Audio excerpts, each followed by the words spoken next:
अस्सलामुअलैकुम नाज़रीन, कहते हैं कि सच बहुत कड़वा होता है और अगर ये सच किसी के मुंह के ऊपर बोला जाए तो इसकी जो शिद्दत है वो और ज़्यादा बढ़ जाती है और जब किसी को आईना दिखाया जाता है तो वो बुरा मान जाता है। बिल्कुल एग्जैक्टली नरेंद्र मोदी को जब ये आईना दिखाया गया, और आईना किसी ने नहीं दिखाया, आईना उनके अपने जो लोग थे उन्होंने दिखाया है, और आईना जो है वो रा के डीजी ने दिखाया है, और आईना जो है वो भारतीय फजाइया के एक ऑफिसर ने दिखाया है, और आईना जो है वो एक बर्री फौज के कमांडर ने दिखाया है। और वो आईना देखते ही जब उसमें बदनमा चेहरा मोदी को अपना नजर आया तो उसने इन ऑफिसर्स को एक तो बदतरफ कर दिया है, और ऊपर से एक बहुत बड़ी डेवलपमेंट हुई है और उन्होंने ये बताया था या उन्होंने ये दिखाया था, और इस सारे जो कशीदगी का इन्वायरमेंट था उसमें टर्किया की फजाइया का एक जो C-130 त्यारा कराची में लैंड किया, वो इंडिया के लिए क्या मैसेज था, ये बहुत बड़ी जो है वो डेवलपमेंट इस वीडियो में आपके साथ शेयर करेंगे। और अगर आपको सिर्फ मैं इतना बता दूं कि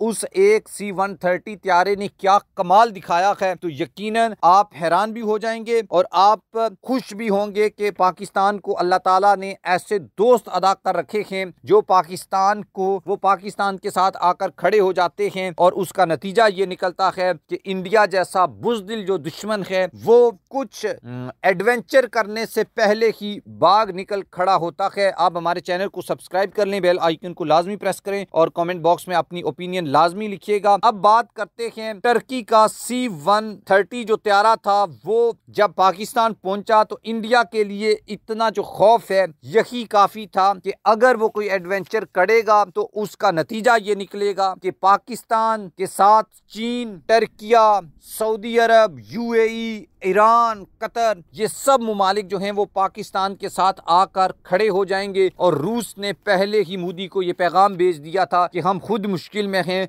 हम इसमें किसी भी लेवल के ऊपर आपका साथ नहीं दे सकेंगे। उसकी वजह यह है कि यूक्रेन में जो कुछ हो रहा है वहां पर चीन रूस की मदद कर रहा है, और इंडिया के खिलाफ चीन जो है इंडिया के खिलाफ चीन है, और रूस चीन के खिलाफ जाकर इंडिया की सपोर्ट कभी भी और किसी सूरत में भी नहीं करेगा। इस हवाले से एक खबर मैं आपके साथ शेयर करूंगा, लेकिन उससे पहले मैं आपको एक बात बता देता हूं, और बात बड़ी है जो जबरदस्त है। एक तो ये कि ये जो सारा इशू बना है, ये कशीदगी, पहलगाम, व्हाटएवर जो भी हुआ, इसका मकसद या इसका जो नुकसान है वो पाकिस्तान को उठाना पड़ा है, वो इंडिया को उठाना पड़ा है, वो इंडियन एयरलाइंस को उठाना पड़ा है, वो इंडिया के एक आम जो नागरिक है उसको उठाना पड़ा है। लेकिन इसका फायदा किसको हुआ है? इसका फायदा सिर्फ बीजेपी यानी भारतीय जनता पार्टी और उसका जो सरबराह है अमित शाह और नरेंद्र मोदी, इनके अलावा किसी को नहीं हुआ। और अब जो बाहर के इलेक्शंस हैं वहां पर अचानक सरगर्मियां जो हैं वो भारतीय मीडिया की सुर्खियां यानी हेडलाइंस में शामिल हो गई हैं, जिससे मोदी सरकार का पूरा जो ड्रामा है वो बेनकाब हो गया है। भारतीय इंतखाबात जीतने के लिए मोदी का पहलगाम ड्रामा बुरी तरीके से पिट चुका है, और इंतहा पसंद सियासी जमात बीजेपी के कठपुतली वजीर आजम नरेंद्र मोदी ने बाहर इंतखाबात जीतने के लिए पहलगाम का जो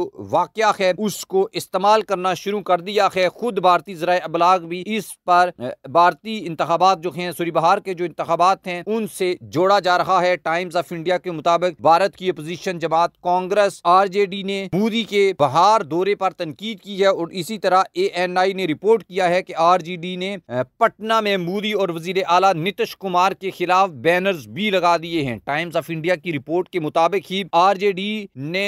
मोदी की जानिब से बिहार में पहलगाम हमले के बाद रैली पर शदीद तनकीद की है, और सीनियर सहाफी ने सवाल उठाया है कि पहलगाम वाकये के 45 घंटे के बाद आप वोट मांगने पहुंच गए हैं, जबकि राहुल गांधी जो हैं वो पहलगाम में मौजूद हैं। तो इससे भी आपको ये अंदाजा हो जाएगा कि इस पूरा जो इवेंट है या इंसिडेंट है उसको कैसे कैसे जो है वो इस्तेमाल किया जा रहा है। अब बात करते हैं पहलगाम वाक़े पर। रा के खुफिया दस्तावेजात लीक होने के बाद भारत की डिफेंस इंटेलिजेंस एजेंसी DIA के डायरेक्टर जनरल को ओहदे से हटा दिया गया है। लेफ्टिनेंट जनरल DS राणा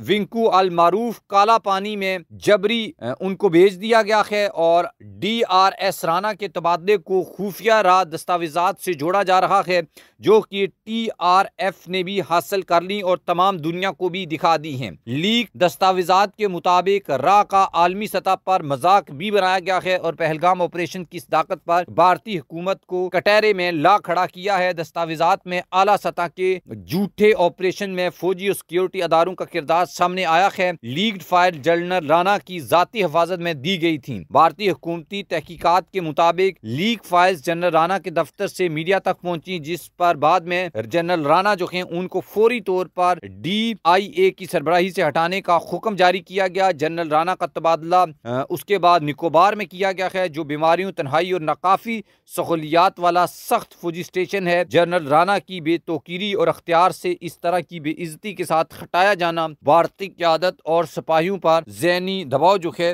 वो जरूर डालेगा। इससे पहले भी आपको बताया था कि पाकिस्तान एक ऐसा मुल्क है जिसकी दोस्ती या उसके साथ जो खड़े मुमालिक हैं उनकी मिसालें हमेशा दुनिया में दी जाती हैं। चीन जो है वो पाकिस्तान के साथ खड़ा है और हर मुश्किल वक्त में खड़ा है। उसके साथ अगर हम आपको बताएं तो एक और बड़ी डेवलपमेंट जो इस बार सामने आई और पहली बार सामने आई वो ये था कि टर्किया का बहुत इंपॉर्टेंट किरदार था। टर्की वैसे भी पाकिस्तान के साथ मिलकर कामरा में कान त्यारा बना रहा है और कराची में नेवी की आबदोज बना रहा है और बैरक्टर TB2 जो ड्रोन्स हैं वो टेक्नोलॉजी भी पाकिस्तान को ट्रांसफर कर रहा है। ये एक बहुत बड़ी जो है वो पाकिस्तान की डिफेंस में कामयाबी है। लेकिन इस कशीदगी के बीच रूटीन में डिफेंस के जो इक्विपमेंट टर्किया से पाकिस्तान आ रहे थे उसको देखते हुए भारत जो है वो घबरा गया और उसको लगा कि अगर पाकिस्तान के खिलाफ कोई एडवेंचर किया तो सऊदी अरब, टर्की, ये सारे जो मुस्लिम ममालिक हैं ये पूरी ताकत के साथ इंडिया के खिलाफ और पाकिस्तान के हक में आकर खड़े हो जाएंगे और फिर पाकिस्तान जो है